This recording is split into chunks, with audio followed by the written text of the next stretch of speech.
Selamat datang kembali di pembahasan mendalam kita. Kali ini kita akan fokus menyelami buku The Art of Laziness dari Library Mindset. Khususnya kita lihat bagian satunya ya, soal pola pikir atau mindset.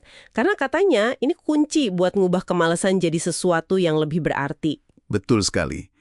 Dan ini penting ya, karena sebelum kita lari ke teknik atau strategi, pondasi mentalnya ini harus kuat dulu. Gimana caranya kita berhenti ya, sekedar menunggu dan beneran mulai bertindak. Nah, buku ini kasih beberapa gagasan kunci soal itu. Oke, siap. Yang pertama nih, langsung kayaknya cukup jelek ya. Tanggung jawab 100%. Intinya udah stop nyalahin keadaan orang lain atau masa lalu. Kalau kita males, nggak bahagia, suka nunda-nunda, ya itu salah kita sendiri, begitu katanya. Ya, kedengarannya memang pahit ya di awal, tapi coba deh dilihat dari sisi lain. Ini sebenarnya memberdayakan loh. Kalau kita ambil tanggung jawab penuh, artinya kan kita yang pegang kendali. Kita pilotnya, bukan cuma penumpang. Sumber ini bilang, ya akui aja kalau salah. Belajar dari situ, tapi jangan kelamaan meratap. Fokus ke apa yang bisa kita kontrol sekarang. Bener juga ya, kita jadi punya kuasa gitu. Nah, kalau udah pegang kendali, tantangan berikutnya yang di-highlight buku ini. Zona nyaman. Ada kutipan bagus tuh. Zona nyaman itu tempat indah, tapi nggak ada yang tumbuh di sana. Kayak, ya kalau mau hasil beda, jangan di situ-situ aja kan? Persis. Jangan sampai kita kejebak nunggu, semuanya harus sempurna dulu. Atau nunggu sampai 90% yakin baru gerak. Mirip kayak prinsipnya Jeff Bezos ya, yang bilang jalan aja dengan 70% informasi. Sederhanain langkah pertama, mulai aja. Nanti diperbaiki sambil jalan. Kayak pepatah Tiongkok gitu ya. Waktu terbaik nanam pohon 20 tahun lalu. Waktu terbaik kedua, ya sekarang ini, jangan nunggu lagi.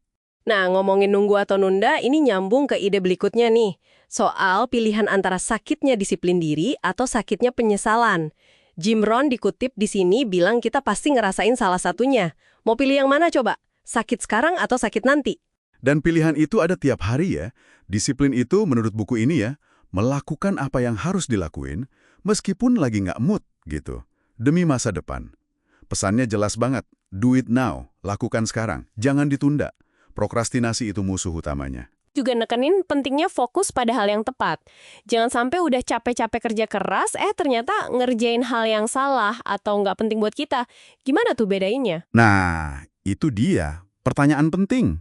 Coba refleksi, aktivitas ini beneran ngarah ke tujuan kita nggak?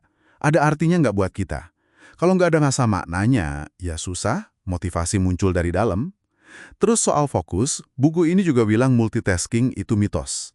Katanya sih multitasking malah bikin nggak efisien, cepat capek, dan gampang salah. Jadi mending fokus satu hal penting dalam satu waktu. Matiin tuh notif-notif semua. Wah, padahal sering ngerasa keren ya kalau bisa ngerjain banyak hal barengan. Oke, terus soal waktu lagi nih, jangan menunggu waktu yang pas. Katanya waktu yang pas itu nggak akan pernah datang, mulai aja pokoknya. Tapi ada catatan juga soal sabar, kayak cerita petani bambu itu. Butuh 5 tahun baru kelihatan hasilnya. Iya, bedain ya antara sabar nunggu hasil sama sabar alias malas buat mulai. Itu beda banget. Sabar sama prosesnya oke, tapi menunda aksi awalnya itu jebakan. Nah, tips praktisnya, lakukan yang sulit dulu. Kerjain tugas paling berat pas pagi, pas energi masih full. Ini ngebangun momentum. Ingat prinsipnya, pilihan sulit sama dengan hidup mudah. Pilihan mudah sama dengan hidup sulit. Masuk akal. Milih yang gampang sekarang malah bikin susah nanti. Terakhir nih, ada 2 faktor eksternal, lingkungan sama keberanian berkata tidak. Mirip kayak kata Jim Rohn lagi, kita itu rata-rata dari 5 orang terdekat kita. Lingkungan itu ngaruh banget ya, mau narik kita jadi males atau jadi rajin. Banget. Pengaruhnya sering nggak sadar tapi kuat. Jadi penting untuk sadar siapa aja di sekitar kita dan gimana pengaruhnya. Selain itu, belajar bilang nggak ke hal-hal yang nggak sejalan sama tujuan kita, itu krusial. Bukan berarti nggak sopan ya, tapi ini soal melindungi waktu dan energi kita sendiri. Biar fokus ke prioritas. Oke, jadi jelas banget ya benang merahnya. Kalau mau ubah tindakan, mau keluar dari males, akarnya ya di pola pikir.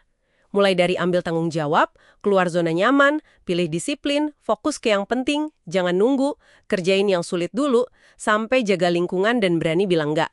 Lengkap banget ya pondasinya. Betul. Dan Waktu kan terus jalan ya, dia nggak nungguin kita siap atau enggak. Nah, sebagai penutup nih, mungkin ada pertanyaan buat direnungkan.